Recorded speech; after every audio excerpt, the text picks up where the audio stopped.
Hey, this is Dr. Priyanka Venugopal, and you're listening to the Unstoppable Mom Brain podcast, leveraging your money spend with Dr. Devon Gimbel. I am so excited to bring you today's podcast guest. Dr. Devon Gimbel is a personal friend of mine. I have known her now for, I think, about 4 years.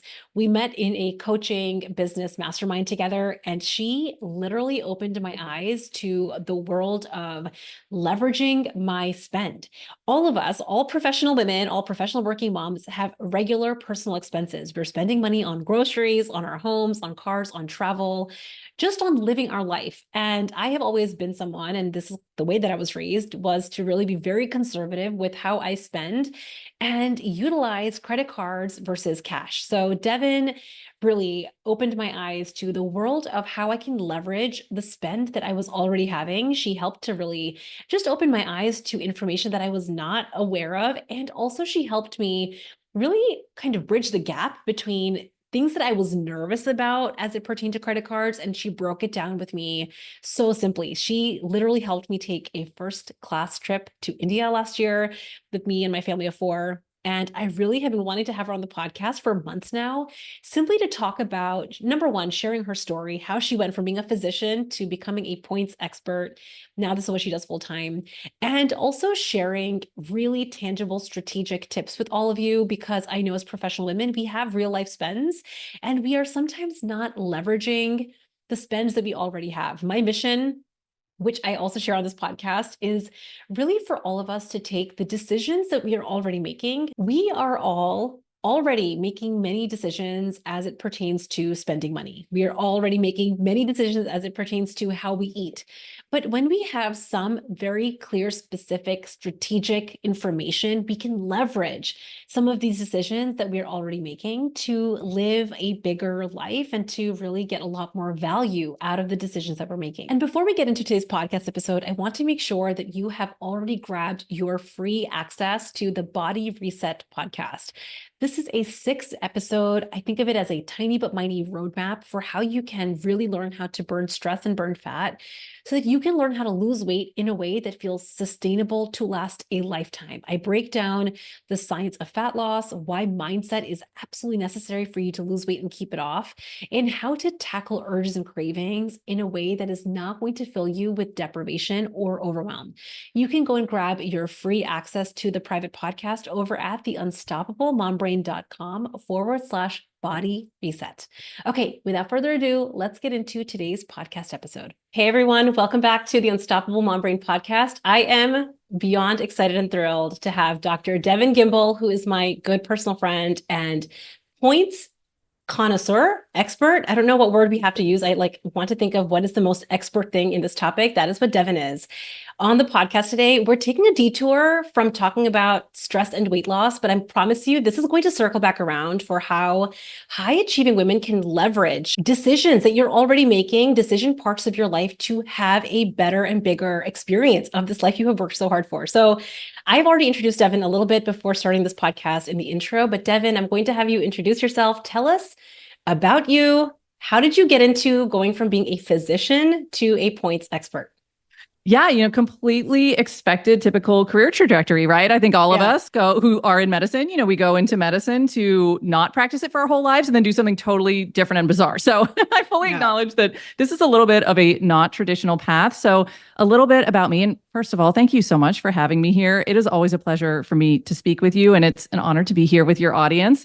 So like you said, my name is Devon, and I am a double board certified physician. So I'm boarded in anatomic pathology, and then I fellowship trained in dermatopathology. So basically, I just spent all my time diagnosing skin diseases. And I was one of those kids who only ever wanted to be a doctor. Like, I can't remember ever wanting to be something else or do something else. And I was your, very typical high-strung type A perfectionist child of the 80s and 90s. I was like stressing out about my grades. I remember stressing out about like a geography grade in 5th grade because I was convinced, right, if I didn't get an A on this geography class, then obviously I was going to fail out of junior high and high school and not get into the best college and not get into the best med school. So that gives you kind of a window into, how just a small sneak peek as a kid growing up. And I had I would say, really a pretty traditional educational and career path. And that, like I said, I went through my educational process really with my eyes set on medical school. And so, I finished high school, I went to undergrad, knew I wanted to go to medical school. So did all the typical, kind of pre-med stuff. Ended up taking a little bit of a detour, which can be kind of relevant to our conversation today, where even though I knew I wanted to go to medical school, I did not want to go straight through from undergrad to med school because I knew that, medicine is pretty rigorous. And there's not, at least at the time, I didn't see a lot of examples of people in medicine who were also taking a lot of time off, who were also spending a lot of time traveling the world, which is something that I really, really wanted to do. And so I ended up taking about 2 years off in between graduating from undergrad and going to med school. And I was a nomad. I lived in a lot of different places. I did infectious disease research in the Amazon forest for about 4 months. I spent about 6 months wandering around Southeast Asia, and it was amazing. And it was one of truly the best, most, I think, transformative experiences of my life. And then, went right back into the educational pipeline, went to medical school, did the very traditional, 4-year track, went straight into residency and fellowship, and came out of all of my training in around 2012. And at that time, I joined a really small physician-owned private practice in the Chicago suburbs, which is where I still live now, and started practicing derm path full time. So, in that sense, it, like I said, was a traditional path, and that was all I'd ever wanted to do. Obviously studied really, really hard for a really long time to do it, joined a private practice.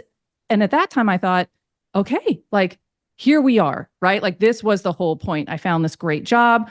I'm going to be here my whole career. I'm going to practice, full time, whatever that is in your definition, like 50, 60 hours a week, until I'm 65, then I'm going to retire. I was like, the plan was set, right? And as sometimes happens in life, things did not go according to plan. And ultimately what happened was that I was in that practice for about 7 years. And towards the end of 2019, made the decision to step away from it. It just progressively had become not a good fit for me. And so I left that practice. And then, of course, lo and behold, the beginning of 2020, everybody's world gets turned upside down because of this pandemic. I was in this all of a sudden really weird, strange, somewhat fortuitous position where then I could just be home. I had 2 young kids at the time, had never worked, inside of the home. And it worked out that one of us, I'm married, I have a spouse, one of us needed to take care of the kids because there was no childcare, there were no schools, so I stayed home with my kids, which is really lovely. But then on the back end of that, I'd been out of medicine for a few years, still hadn't found something in medicine I felt like a good fit. And I was starting to get antsy. I think a lot of us who spend a lot of time in education or spend a lot of time in a really rigorous profession, it's partly because we love to be intellectually challenged and stimulated. And that was the piece that for me, I felt like was kind of left behind when I decided to stop practicing in the traditional way, that I had been in my medical practice, and was really kind of just looking for something, right, to challenge my brain. And this is where kind of the segue of where something that I had been doing for many years is just a personal hobby for fun for myself.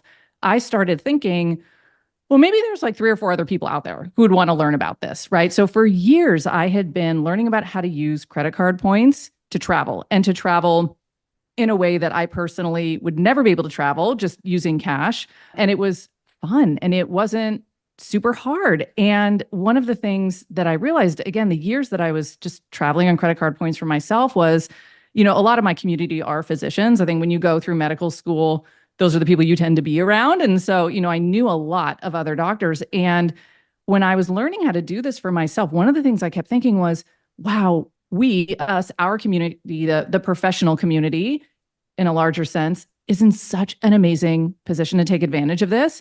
And I don't think anyone knows about it because this is not the type of thing that we tend to talk about a lot, in between like your biochemistry lessons, or when you're rounding or doing whatever it is that you're doing in your day. And so, yeah, really it was towards the end of 2021 that I just started thinking, wow, here's this thing that I think so many people would love, so many people would benefit from, are an amazing position to really take advantage of. And I don't think any of them know about it. And I wonder if, again, there's just a handful of people who might want to talk about this. And that's really where it started for me. Yeah. What you're kind of touching on also kind of it's a question I was going to ask you later, but I think it's really relevant now is we don't talk very often about spending money. So it's also like, it's interesting. Of course, we don't know about how to leverage our normal spend in our personal life. Maybe if you are a small business owner, just like the spend that you have in your life. Number one, I think that people think that spending money, there's like some guilt associated with it. There's some privilege at the idea of being able to have money to spend on nice things. So I think that there's like so many layers to why we're not talking about spending money. And of course, because we're not talking about that, we don't open up conversations with, wait a second, there's a way to really leverage the spend that we are having. So what do you think about what's been in the way? And this is especially true with women. I feel like this is not something I see very much with men. Maybe it is a little bit, but with women, really, there's this almost like it's indulgent or it's frivolous or there's some guilt associated with spending money. For some people, again, this is not across the board, but it's just a barrier that I see that gets in the way of us understanding. So what do you think about that? Oh my gosh, I agree with you completely. I think that if you are someone who was either born, raised, kind of socialized, or spent a lot of your time sort of living in North America, I think this is a very cultural specific thing to us. I think depending on, again, where you are, where you're from, where your background is, maybe there's other things that you've learned, about money. But I feel like in this country, like the two most taboo things that you can talk about are money and sex. And so if you don't have someone in your life who taught you about these things or educated you about these things, then you don't talk about them, which means you also don't know about them. And I think it is so true that there's so much messaging around money, around our choices of what do we spend, what do we save? When we do spend, what are the things we're spending on? And are those quote unquote good or bad, right? I think there's all of this stuff. And I think it's so important to acknowledge that and to recognize it. And I do think it's important because when we don't have these conversations or when we don't even have these reflections for ourselves, then I think we really rob ourselves of opportunities to make deliberate decisions. Not that we all have to do the same thing, but I think so many of us, again, we're doing things a certain way because either that's all we've ever seen modeled around us, or we've never realized that, oh, wait a minute, maybe if I wanted to, could make a different decision for myself. And I want to touch on this specifically because you did mention this idea about, spending money. And I had this really kind of interesting experience. So growing up, I was raised by a single mother. I had one older sibling, so it was really just the three of us. We were not a financially resourced family. So, we didn't take really vacations. We didn't do anything extravagant.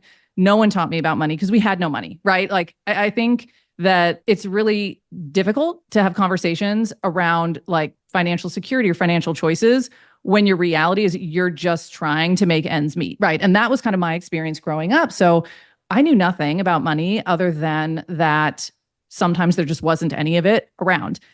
And so when I came out of all my training and I went, through medical school at a private school funded completely on student loans. So I came out of training with, a really, really good chunk of student loans, knowing, okay, like this is part of my job, is to pay this off. And I want to learn how to do that. And when I became, an attending, it was the first time in my life, literally the first time in my whole life, I was in my early 30s, where I finally had some disposable income. And I had this experience of, okay, I'm probably going to have more financial options available to me as an adult than maybe my mom had when I was growing up. And I have no clue how to do this responsibly. I have no clue how to make decisions about money because my only decision I would ever have to make was how many student loans should I take out to pay for, my tuition and my living expenses. And so for me in the beginning, I was really just trying to expand my own education around personal finance. Like, how do I pay off student loans? How do I save? What am I supposed to save? Where am I supposed to save it? I mean, I didn't know how to do anything. And one of the things that I thought was really fascinating, sort of in tandem, I'm learning about personal finance. And that's actually was my entryway into learning about using credit cards to earn points and travel on points because, it's kind of finance adjacent. And, when you're on the internet and you're Googling stuff, you go down all these rabbit holes. And so I'd read some personal finance and then there'd be some link, to someone who traveled business class somewhere using points. And I was like, well, that sounds interesting, right? So I'm learning about these things in tandem. And one of the things I thought was so fascinating is that, in the personal finance space, I think it is such common knowledge and such common conversation to talk about your money or your income as a huge asset, right? And it's all over the place about how do we leverage our money really intelligently and responsibly so that it can work for us, right? This is why a lot of us, if we have access to them, take advantage of 401k or retirement accounts, right? There's all these different vehicles where we can invest money, save money, right? It's like this whole ladder of things that you can max out for different reasons. And I think all of that is rooted in this understanding that your money can do a lot of work for you if you don't just leave it, like in a safe place in your house, or if you don't just leave it in a savings account. That if you do invest, in a retirement account, if you do invest in, low cost index funds in the stock market, what you take out, 30, 40 years from now is going to be huge compared to what you put in. So I felt like in the world of personal finance, it was just this like common knowledge, right? That your money itself was an asset if you did certain things with it and that it could grow. And at the same exact time, I'm learning about, using credit card points where, again, you very responsibly put your expenses on credit cards. One of the byproducts is that you get to earn points, and then those points themselves are like a form of currency you can turn in for really, really valuable travel experiences.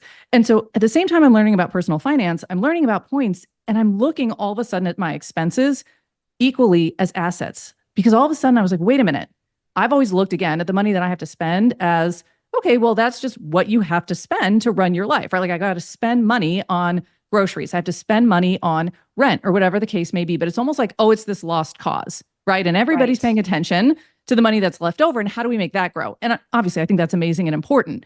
But I was sitting there trying to do both at the same time and saying, wait a minute, but my expenses can actually go to work for me too. Why is no one talking about this piece of it? And it was so fundamentally shifting for me because, again, the way that I grew up, money was not something that felt light or easy or fun. It always felt like there was none of it. It felt really scary. It felt really hard. And so all of a sudden, I was starting to have this experience in this relationship with my expenses where I was thinking, okay, well, first of all, they're doing that fundamental job of just getting me some of the things I just need in my life, which is great, but they can do so much more than that. And it totally changed the way that I looked at spending money. And not that I now go out and spend money that I wouldn't otherwise just to earn points. I never advocate for that. But it is really fun for me when I do have to pay for an expense to know, oh, I'm also going to get something on the back end of this in the form of points. And those points might be sending me to Paris for a week, right? Or those points might be helping my family, go somewhere on spring break when my kids are out of school. And so that all of that is a very long-winded way of saying, I agree with you. No, so I think that this is also really helpful because we kind of just get to touch on a little bit of why is it that we don't talk about money? Why is it that we're not having this conversation? Number one, I think we just didn't know. Like what you just said to me, it actually, even though I've been talking with you offline about like all kinds of credit card questions that I always have, this idea that there is two ways of thinking about money. One is the money that we're spending, so that we have like a certain amount of cash maybe sitting in an account, and we use it to spend on groceries, on our homes, on our cars, on just like living our life. And then there's this other way of getting value. I think that's what I'm understanding. And what I've kind of learned from you is that there's not just value sitting in an account. There's actually value every time I spend. There's this back end value that I had not actually been leveraging because I just didn't know about it. And I think that this, this also touches a little bit on this idea. We've talked about this before so many times where why is it that we don't know? One is we just didn't know. But the other one is for me, I would get overwhelmed with information. And I see this happening. This happens for me. Even I see this happening with weight loss. Like my clients, they're like, there's so much information. And it's almost like not decision paralysis, but decision overwhelm. There's so much information that I don't even know where to start. Like what's point one? I like a step-by-step. I'm a step-by-step kind of person. What's step one? What's step two? What's step three? And if I don't understand that, where are the buttons? How do I do this? How do I navigate this? I think because as high achieving women, we have so many other decisions that we're making, and we're living such busy lives with our families and our work and our homes and our children that I'm like, you know what, I'll figure this out tomorrow. Maybe I'll figure this out by myself next week. And then of course, weeks and weeks and weeks and years pass. And I'm like, oh, spring break is coming up and I haven't booked anything. Devon, what do I do? So can you talk a little bit about this idea around being a smart person who is very good at learning things and also getting into this kind of overwhelm around information? Yeah, I think that this is such a double-edged sword of kind of the age that we're living in now, especially in terms of digital information, right? The internet. I mean, as probably everyone knows, I mean, you can go online and I mean, you could not surface for months, right? Because there's just so much information that you can learn, even if it's something that you're genuinely interested and passionate about. And I think on the one hand, that's amazing. I love that information now is so much more easily accessible than it was and I'm speaking specifically about like this specific hobby of using points, for travel, information is so much more accessible now than it was 10, 15, certainly 20 years ago. But the potential downside of that is that it can be overwhelming, right? Like there have never been more blogs, more Instagram accounts, like more podcasts, more information available than ever before. And so I think that is really, really common. And I think the other thing that I see too, because I work, with a lot of folks, again, who either, by background or education are highly educated or, they own and run businesses. So people who are really incredibly, highly functioning. And so it's never a question of, oh, wow, are you smart enough to understand this stuff? Everybody is just way, way smarter, than is necessary to understand a lot of these things. But I think part of it too is a lot of us have personalities where if we don't understand everything about a topic immediately, right away, or we're in our eyes not amazing at something right away, we can get very easily discouraged. And I say that as someone who feels that way about almost everything. I feel like you're talking about me and like maybe all the conversations we've had, because there have been so many times I'm like, Devon, I feel so terrible. I feel like you've told me this, you've taught me this before. I feel like I should know this and I don't know this. And I feel like I almost come into this kind of question with you, like I feel stupid. Which is terrible for me to say that, but it's like, yeah. And I'm like, you know what? Let me just not even ask, or let me just not even bother, because this idea of not having that, smart, put together, knows all the answers, personality that I think high achievers love to have. Yeah. And I think that there's this huge, huge fallacy too. Also, and I think these things are all kind of layered upon one another. I think that there's a tendency to believe, especially when you get into a hobby like this, where again, you can be just, whatever, like riding around on the internet, you're going to see examples and stories of what other people are doing. Either, oh, how is somebody else earning credit card points? Or, oh, wow, this person says they have 27 credit cards. That seems crazy, or that seems like so much compared to what I would be comfortable with. Or again, you see a story about someone who took a certain trip. And I think it's really natural for us as human beings to kind of try to anchor ourselves or compare ourselves against what we see out there. And I think that it's a really, really common thing for people to see examples of how other people are doing, a hobby or doing a skill, and automatically measure themselves against that and decide, one, they don't measure up. Two, they're never going to measure up. And therefore, three, it's not worth it at all. Right. And so one of the things that I really want to say, especially when it comes to, again, like this specific hobby, is that you can get so much value out of it without ever being a quote unquote expert, without ever being, one of those examples of the person with the most amount of credit cards or the most amount of points or taking the quote unquote fanciest trips. Like if that's not the piece of it that sounds fun to you, you don't ever need to get there. Right. And so I think one of the things that's really important to understand is that you can get so much out of this hobby, taking steps as slowly or as quickly as you want, because like we were kind of talking about in the beginning, there are so many people who can benefit so much from this who've never even heard of this before. So literally doing anything at all, getting one single credit card that's going to earn points, taking one single trip, using your points to help defray the cost of that should be the benchmark, right? Like what is possible for me compared to where I am starting right now? Not, oh, how do I stack up against other people who are doing this because this is their full-time job or because this is their full-time hobby? I think we should compare ourselves to where are we starting, because then we can take these little steps, and even those little steps are huge improvements. And like I said, I mean, I've been doing this for 10 years. I think I'm an outlier in the sense that I now do this full-time professionally. Most people are never going to want to do that, right? And even before I did this professionally, this is just what I thought was fun, right? So like I would be the person after my kids go to bed at night where I'm like, oh, gee, I wonder if there's any, great points flights to Japan. I'm just going to look around for fun. Yeah. Most people are never going to do that. Like, I'm not doing that. You don't need to do that. Yeah, right. Exactly. Right. And you've taken a trip on points with your family. Yes. Right? Oh, can we talk? First of all, you and I met, I think it's been almost 4 or 5 years now. We met, and I remember I was brand new to entrepreneurship. I was just transitioning out of clinical practice in medicine and doing entrepreneurship. And you were one of the very few examples and one of the very first people that I met who was a physician that had become an entrepreneur. And I remember we immediately gravitated towards each other. You were so kind. I almost felt like I thought of you almost like a mentor for me. Like, oh, this is possible. And listen, you're going to figure this out. First of all, thank you for that. And I remember when I started my business, I had, I needed to find a business credit card. And you're like, can we talk about this?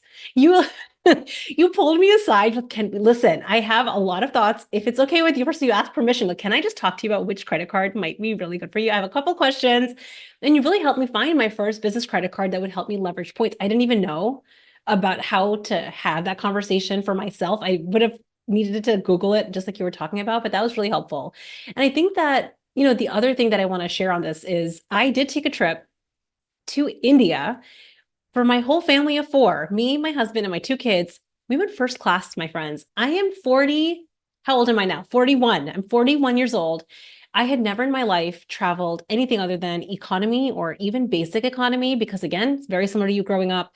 My parents came from India in the early 80s. It wasn't just money thrown around. It was very conservative. I remember we would think 3 times before going to Pizza Hut, as a family of four. So it was one of those things where we were very conservative with spending, and it just translated into how I grew up and how I spent money also. So the idea of, you walk into the airplane and you turn left was just not a part of my visual. And I think after talking to you, you started to drip in this idea like, Priyanka, you're already having real life spend. What if you could leverage that and actually have this experience? And we did it. It was amazing. My husband, I think I had to tell you all the things because my husband was like, wait, what? We can do what? Even he didn't know. So I love that. I think, first of all, the story and you sharing your story is super helpful because we just get to know that it's possible if we want it, number one. Number two, I love that you break this down. Number one, on your podcast, you also have a course, which we're going to get into, how to leverage points, how to leverage your life in a way to have these experiences. But I think I had to overcome this idea that I haven't learned this yet, so I'm never going to be able to figure it out. And I really thank you for that, because I felt like I don't know how to do this. It feels overwhelming. I needed somebody to kind of walk me step by step to have that experience. And Yeah. I mean, it was an amazing experience that we got to do that, which is awesome. Yeah. And I think this experience of yours is so common that, I've never done this before. No one's ever taught me about this before. Have never heard of this. And I just want to validate and say, of course. And that's, to me, I think maybe because this is part of my background in medicine where, I've always loved learning. I've always loved teaching. It used to look like, teaching residents, or teaching other folks in other specialties about like, how do you look through a microscope? What are you looking at? Like, what is this big pink blob here? And I've always really loved that kind of interplay of learning and teaching. And I think that it is so common for people to have that experience of, how come I don't know about this? Or how come I can't figure this out either just really easily on my own? And I just say, like, why should anyone know about this, right? Like, this is such in some ways, and I say this like very lovingly, it's such a bizarre thing to know about, it's like, of course, you're not going to have learned this, in school, or maybe even from any of your friends or your colleagues. So there's no reason that this entire world or any piece of this world about credit cards and using them to earn points and traveling with them, none of us should automatically know any of that. And I actually think, it really is quite the opposite for so many of us because of the way that we were raised or the way that we were taught, is that there are, like we said, there are not conversations being had about money. Or if they are conversations, they are conversations that are couched more in scarcity and fear. Like I remember so distinctly, again, my mom growing up never explicitly taught me anything about money. The only time that we ever actually had a conversation about money was when she was driving me to school when I was in high school. So I skipped a grade. So I was this really weird, younger than everyone all the time in high school. I was like 15 and still getting driven. I was like a junior in high school and my mom was still driving me there. And we're on the way to high school one morning and we're like at a stoplight and like kind of out of nowhere, my mom was like, listen, there's just like something that I want to talk to you about. And I'm like, okay. And she basically told me like her experience that when she became a single mother, so I have one older sister, she became a single mother shortly after I was born. So my whole life, at that point for 15 years, she'd been on her own. And she was talking about how, it was really challenging financially. And all she ever really wanted was to be able to give me and my sister experiences because we grew up in Orange County, which if a lot of people are not familiar with Orange County in Southern California, it's a very weird place where there is extreme wealth and a lot of folks who don't have a ton of financial resources. And this was also, again, in the 80s and 90s, where I just felt like the conspicuous consumption, especially in Southern California, it was just so obvious, right? So it's like we live in this very weird place at this very weird time. And, my mom is sitting over here trying to make ends meet. And she's like, all I ever wanted was for you and your sister to have some experiences, right? We lived 15 minutes drive from Disneyland. She's like, I just want to take you guys to Disneyland, right? I just wanted you guys to be able to do some things. And of course, I didn't know this whole time that, she had gone through a period where she had gotten into a lot of credit card debt, basically just trying to make ends meet. And it took her years to get out of it, years. And so this is what she was finally telling me. And what I remember from that conversation was she said, so basically, don't ever get a credit card. Don't ever use a credit card, right? They are dangerous. You will get into debt. You don't want to have to dig yourself out, like I have. So basically, don't do what I did. Like that was my financial education. So I go off to college, when I'm 17, went to, luckily, because I was a California resident, had amazing, public undergrad schools to go to that did not cost $1 million a year. So I'm, away from home in college at an amazing public school, very, very low, out of pocket cost.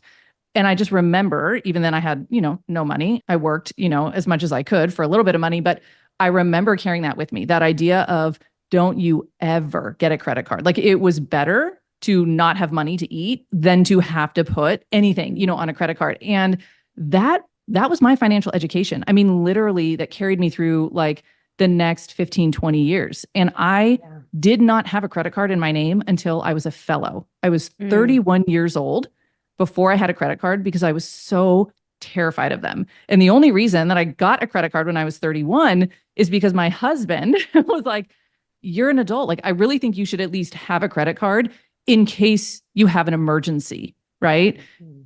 And I think he actually submitted the application for that credit card with my consent, of course, right? Like I had to tell him my social security number and all of that. But he was really the one who said, I think it's important that you at least have access to this, even if you never, ever, ever use it. Yeah. And so again, I think that it is very common, especially, if you're someone where, again, you were raised in a family that didn't talk a lot about money or didn't have a lot of access to money, especially if you happen to be in the position through, hard work or luck or privilege where maybe your experience now as an adult is a little bit better or different, than what it was as a kid. There's absolutely no reason that any of us should automatically know how to do this. I think this is it. My dad was the same. He was always like, use cash, or like, the same kind of idea around the credit cards are dangerous. And I get it, because if they have had their kind of financial experience and they've been so conservative with them and they're like supporting their family, they're in charge of taking care of, the kids and a home and a family. Like I get where that kind of scarcity and fear comes from. But I also love that we're just getting to have a conversation around what holes might we want to poke in that whole story and how can we be savvy. I think that is what my goal is, even in having this conversation. How can we be savvy in kind of leveraging information, leveraging the spend that we are already having to have kind of bigger experiences for ourselves? And I'm curious for you, what do you think for people that have a personal spend? You're just spending on groceries, on your home, on like little things just to kind of have your day to day. What do you think is the biggest misconception that women, working moms, professional women are having right now that might be something worth them knowing about when it just comes to personal credit cards? It's not even business credit cards, just like a personal credit card, the spend that they're having in hand, how they could leverage that. Yeah. And I don't even know if this is so much as a misconception as just even that first piece of understanding what's out there, what's possible, what's available. Is I think that when it comes to, again, the money that you're spending just to run your life, because all of us have those expenses, is that those expenses can be doing something for you. So I think baseline, what I would love people to understand is if right now you are someone who still functionally is using cash for your expenses, so like, you use a debit card or you pay expenses, straight out of your bank account. Obviously, I don't think that's bad. Please pay your expenses. That's wonderful. But what I would love for people to understand is it is possible to get something out of paying those expenses. And for some people, that might actually look like a cashback credit card, where it's if all you ever have is one single cashback credit card that's earning you, 1 or 2% cashback on all your expenses, that is still better than earning nothing on your expenses, right? So I just want to offer this idea that if you are spending money, and chances are you are, because most of us have to in order for our lives to function, that you can use those expenses to get you something. And it doesn't have to be credit card points, because I'm sure there are some people who maybe have looked into this or they've tried it and they've said, hey, I just don't think this is for me. I don't think every single person walking around should or has to have a points earning credit card. Again, I think there's so many people for whom it could be enormously advantageous. And I want those people to learn as much as they want about it. But more than anything, I really want women to understand that your expenses can be earning you something. And so let's just start there. Let's just start with the piece of, wow, if I could earn anything for these expenses, like what might that look like? Okay. So if someone, let's say like, and I feel like there's different ranges of people that are listening to this episode. Some people that are like brand new beginners that maybe have only used cash for things, but I'm also thinking that professional women might have one or two credit cards at this point. They know that they can get some cash back. They have some points.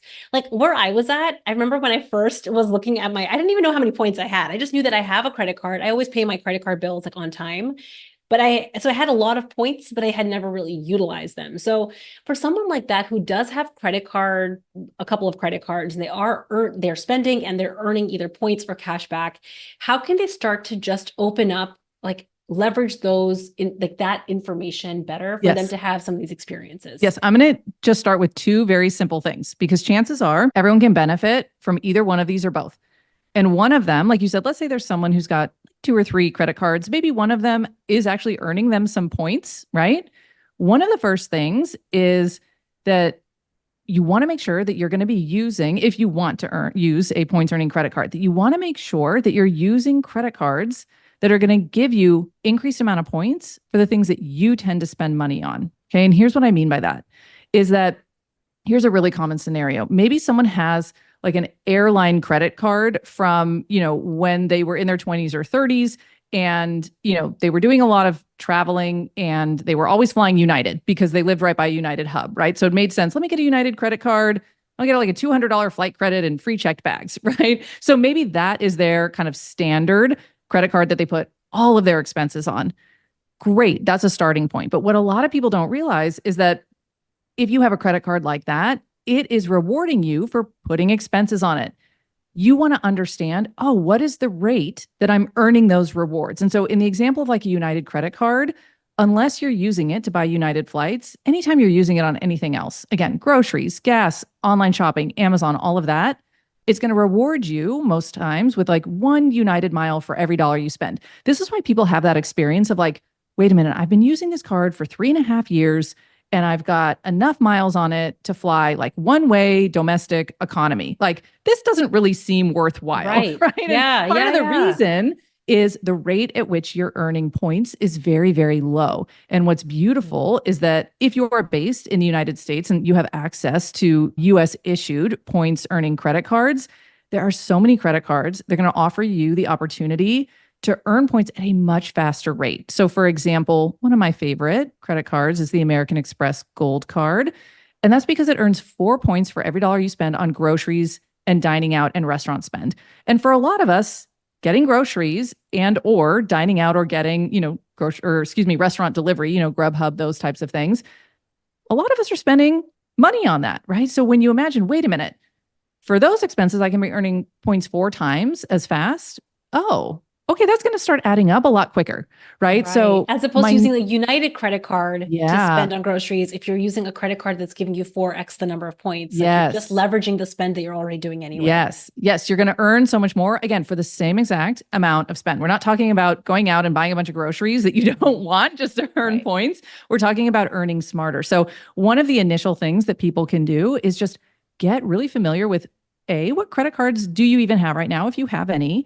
And B, if they are these types of cards that can earn you, rewards in the form of points or miles, do you know how fast they're allowing you to earn points? So even just that sort of like introductory phase of getting to know the credit cards you have and what they can do for you and understanding, oh, wow, there are actually a lot of options out there that are probably going to allow you to earn points at a much faster rate.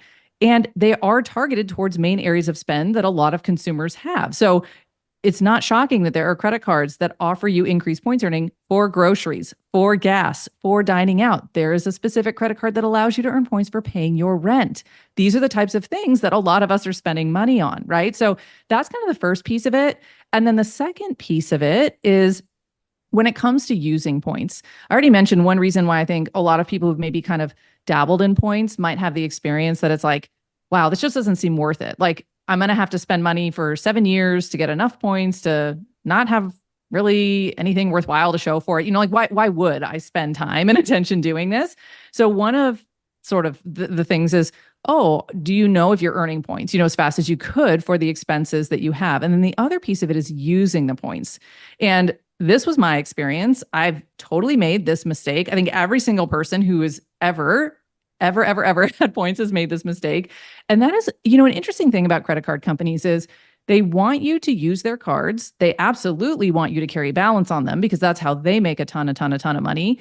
But they don't really care if you understand how you can use their products to your advantage. So that's why people like me exist. And when it comes to using your points, again, most credit card companies are not going to teach you or tell you how much value you can actually get out of these points. This is what they're going to do. You're going to log into your credit card account. Let's just take Chase. I actually love Chase. So this is not at all, to say anything bad about them whatsoever. All of the credit card companies are like this. You log into your account and let's say you've got 100,000 points, right? Because you've been using your one card for all of your expenses for however long. What Chase will say is, great, your 100,000 points are worth $1,000 in travel, right? So you can go through Chase's, it's called a travel portal. It's like their travel website. You can book a rental car. You could book some flights or hotel. And your 100,000 points can be traded in for $1,000 in travel. And most of us are thinking, wow, that's great because $1,000 saved is way better than zero saved, right? That's exactly how I used to think. I was like, that sounds good to me. Let's do it. And you're like, hold on, Priyanka. It's exactly what I thought too. Because remember that card my husband had me sign up for when I was 31 years old, as a fellow.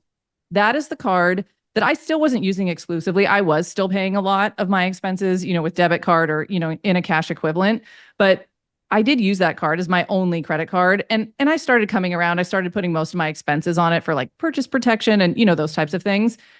So at the end of 3 years, I've had this card for 3 years and we have 250,000 points on it, which was a lot. And we were like, oh my gosh, we're going to do something amazing with these 250,000 points. I knew nothing like what I know now about points. Right. And this is what I did. They were Chase points. I logged into Chase. My husband and I, this is before we had kids. We wanted to take a vacation. I'd convinced him to go to Morocco. He was like, I don't know about this. I'm much more of a traveler than he is, but he was game. And I was like, okay, great. And he said, I'll figure out how to book the travel. And I said, fine, And so he logs onto our Chase account. Our 250,000 Chase points are worth $2,500. And for me, again, at this point I was out of training. $2,500 is a huge amount of money to me. So I was like, oh my gosh, this is a freaking gold mine, right? So he goes on to Chase and he books us our round trip economy flights, from Chicago to Morocco. We had an amazing time. And I'm just thinking about you now. Oh, me now? No, exactly. This is what's funny about this because, but again, at the time I was thinking, oh my gosh, again, this is a gold mine. And we had a beautiful time, right? Don't regret it one little bit. But yes, in hindsight and retrospect, that's what Chase or all of these credit card companies, they're telling you, okay, here's how you can use the points. You can use them through your credit card account. You can trade them in for gift cards. You can trade them in for a statement credit. You can trade them in for travel. But what's common among all these options is Chase or American Express or whoever, they're going to give you very, very low value for your points. So your 100,000 points are going to be worth $1,000 or $1,500, which again, compared to zero is amazing. What is that called again? There's an acronym for what that redemption value. Yeah. So that's called the redemption value. So what, what are your points worth? Yeah. And what none of these credit card companies tell you about, even though this is what they offer, is that if you want to, you can take your credit card points and say, okay, I want to transfer them out of my credit card account. And I actually want to send them to a specific airline. Like I want to send them to Air France. I want to send them to Southwest. I want to send them to United Airlines. And then you can go to those specific airlines and book travel. But instead of getting, again, like $1,000 worth of travel for 100,000 points, you could get $2,500 worth of travel, $4,000 worth of travel, $5,000 worth of travel. And I think this is the piece that so many people, when they start to understand, this is what really changes everything for them. Because again, none of us wants to do a thing or a hobby where we put in time and energy for years and years and years, and then the payoff is like a Subway gift card, right? Like, I'm sorry, I'm not getting super excited about that personally. But if you tell me that I could save points for a year or 2 years, and then I could turn that into, like you said, first class flights for my family of four to India, okay, like that value proposition is very, very, very different. And so the two things that, again, for folks who are maybe have one foot into this hobby or a little bit of experience, the two most important things that I always want people to know is that chances are you could be earning even more points for the same amount of spend that you're already doing. So just get With to the know the right credit credit cards card. you currently have. Exactly. Right. And Yeah. don't believe your credit card company when they tell you that your points are worth a certain amount. You can almost always get significantly more value from those points when you don't use them to book travel or, again, to trade them in for gift cards or statement credits through your credit card account. This is, I think, I like how you broke this up because I think that for me, when I came in, I knew the first part a little bit. Like I understood that certain credit cards would be more valuable for me to have compared to others, but I didn't know which ones. So I think that that's again, like I was trying to figure this out by myself, kind of speaking to what we were talking about earlier. And it just felt so overwhelming that I was like, okay, let me just keep my one. I think I had like a Visa, I had an Amazon Visa card because of the cashback. I remember I told you this. I'm like so proud of myself because I have a cashback card. I'm like, I had so many Amazon spends. I have boxes coming every day. And I'm like, I'm getting a check. I'm getting a check from Amazon, Devin. And you're like, yeah. That's nice. And also, did you know that you're spending a lot on groceries? And also, like you just educated me. So I think the first piece is I knew it a little bit, but I didn't understand, I think, the robustness and the versatility of how my spend could have gotten me more. And the second part, and this is where I would always get the most overwhelmed, I would go in, I would be that person that would say, "Oh, $1,000 sounds amazing for 100,000 points," because I didn't know like how to go in. And I always tell you, where are the buttons? Like, what buttons do I go to? What website do I go to? So that is also where I would, I think, get overwhelmed and I would just not take any action. So I love how you broke this down into two places.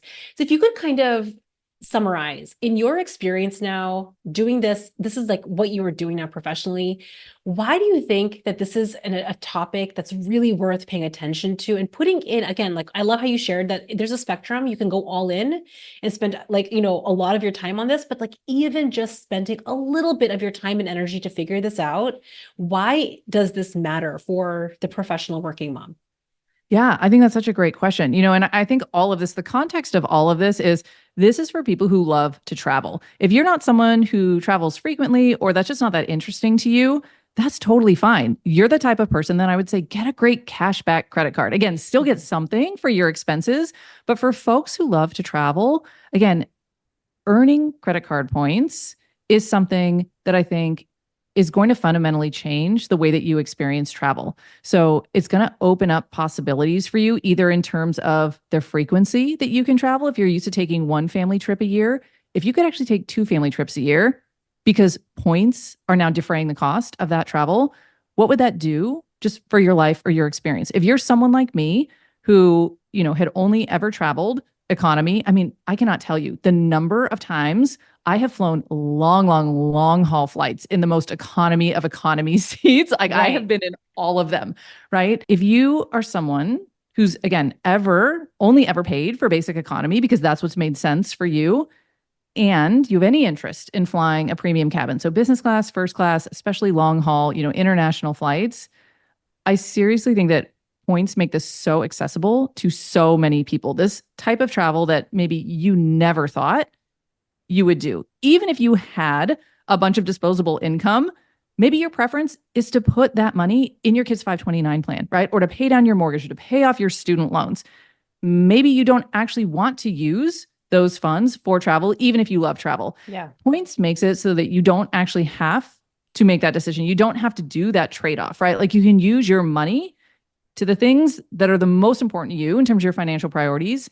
And then you can use your points to have experiences that you really never thought were going to be possible. And that to me is what is so beautiful about points, because I don't think I would have ever flown business class or first class without them. I know for sure I would not have taken my kids on 90% of the vacations that we've gone on because it's just really expensive. We travel during school breaks when everybody else is too. Yeah. So I can use my points so that my kids get to have those experiences. And even like hotel rooms, it's not even just flights, but like some of the hotel rooms that we've talked about are I have saved amazing on points. Tens and tens of thousands of dollars on hotel rooms. And that is one of the areas where points can be so useful. And this isn't just for people who do the majority of their travel domestically. So if that is what you do, that's great. You can use points for flights and hotels domestically. You can use them internationally. It's just that this can really, really elevate your travel experience for so many people. And I think there are so many of us where sometimes travel is just about like a fun trip for a weekend. But I think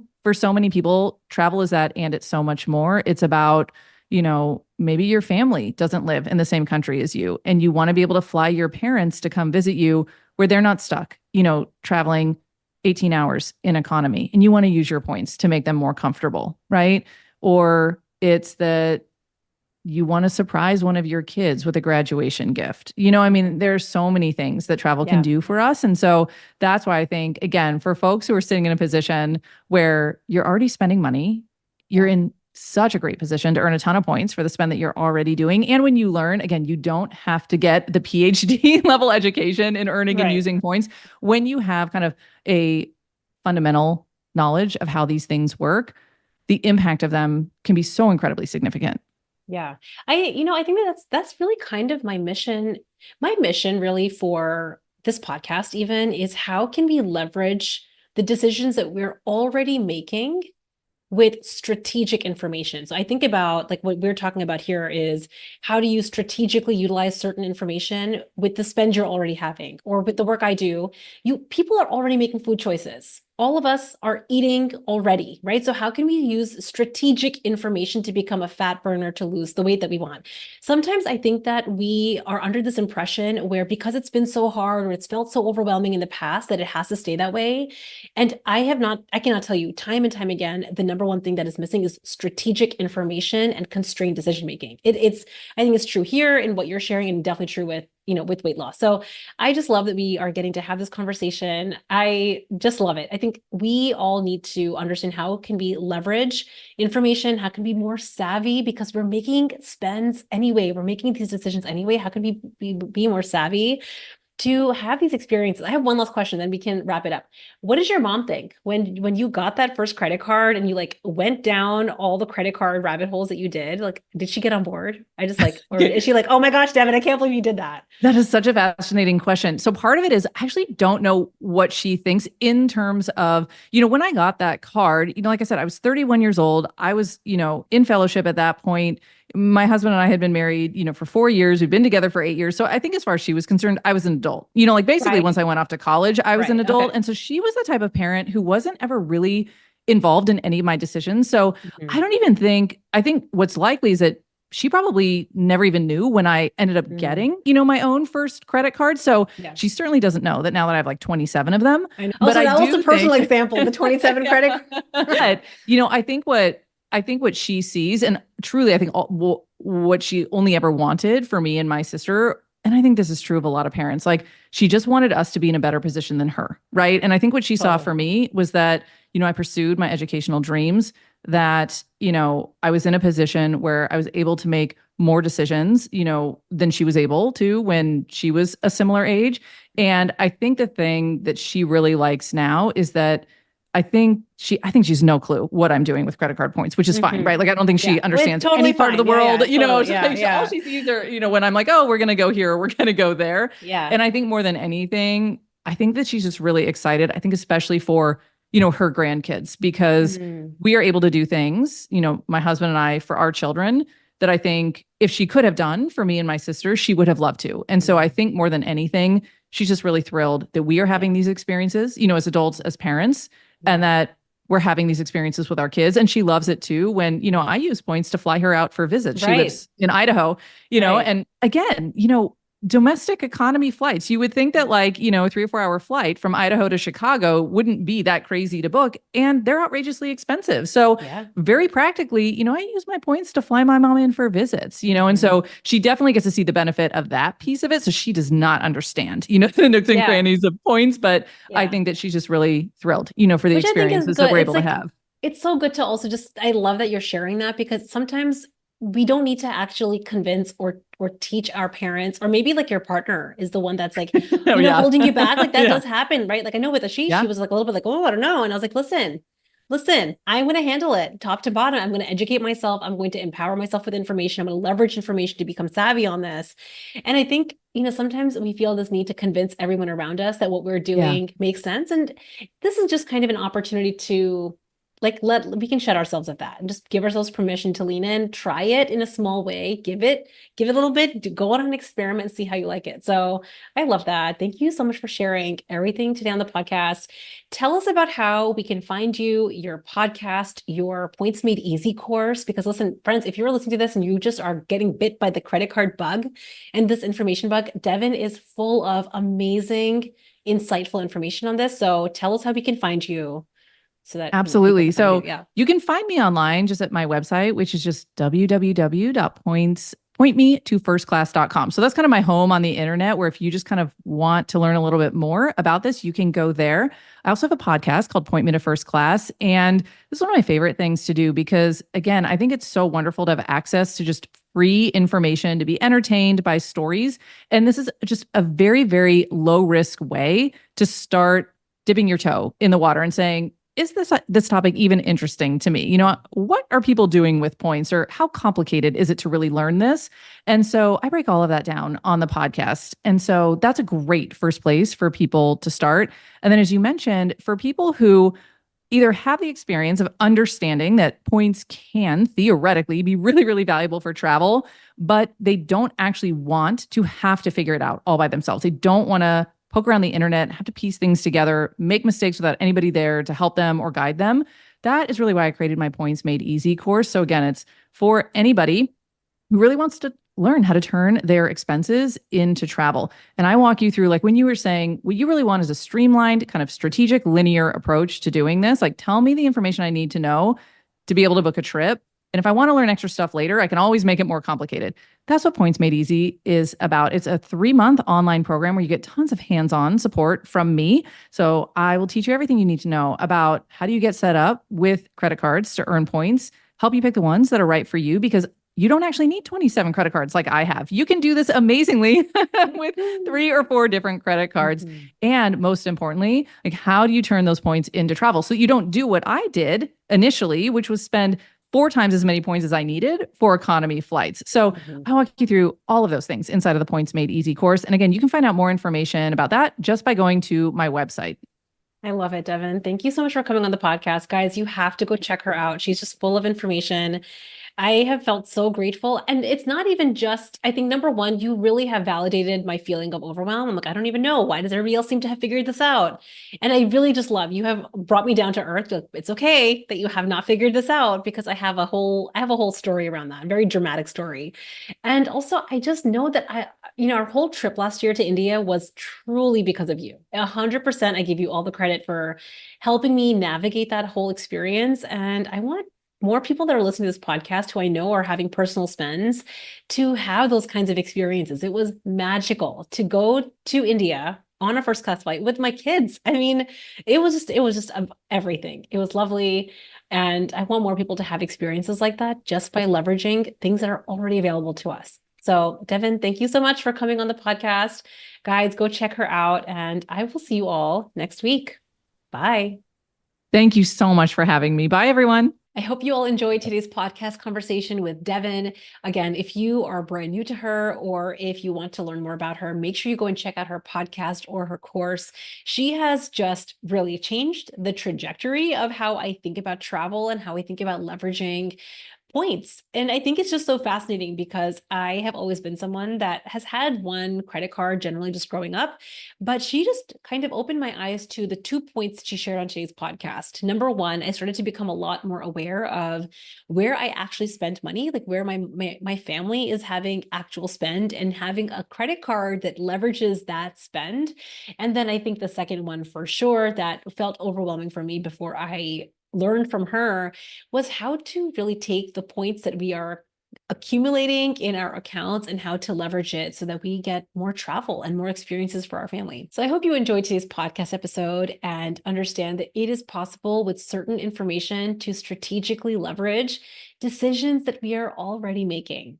I hope you guys all have an amazing week, and make sure you go and grab the Body Reset private podcast so that you can also start leveraging decisions around food that align with the body goal that you have as well. I will see you all next week. Bye.